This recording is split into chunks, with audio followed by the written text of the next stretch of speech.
नमस्कार. आपण बघत आहोत आपल्या बोलण्यामध्ये, आपल्या विचारामध्ये किती ताकद आहे. बंधूंनो, एका राजाने त्याच्या प्रधानाला सांगितलं की जगातील सर्वात गोड वस्तू उद्या माझ्यासमोर हजर करा. दुसऱ्या दिवशी दरबार भरलेला आहे आणि प्रधान आले आणि प्रधानाने राजासमोर ती वस्तू हजर केली.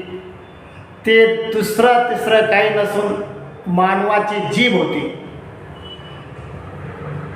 त्यावेळेस राजे म्हणाले, अरे तू काय केलं? मी तुला सांगितलं की जगातील सर्वात गोड वस्तू तू आणून दे, तू जीभ का आणली? त्यावेळेस बिरबल म्हणाले, मी ही वस्तू या कारणाने आणली कारण या जिभेमध्ये इतकी ताकद आहे, ती इतकी गोड आहे की तिच्यामुळे हजारो लाखो लोक जोडल्या जातात. त्याच राजाला ते आवडलं बरं.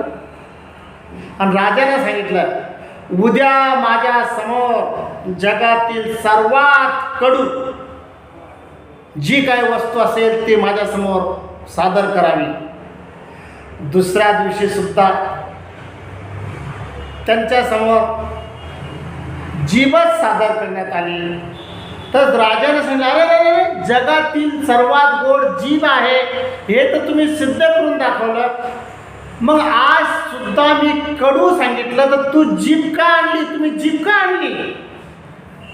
त्यावेळेस प्रधानाने सांगितलं, ही जीभ इतकी गोड आहे की ती 4 लोकात बसवती, अनेक लोकांवर साम्राज्य करायला लावते, अनेक लोक एकत्र करते. आणि या जिभेमध्ये इतकी ताकद आहे, ही इतकी कडू आहे की 4 लोकातून उठवती सुद्धा, 4 लोकातून आपल्याला बर्बाद सुद्धा करते, उठवती सुद्धा.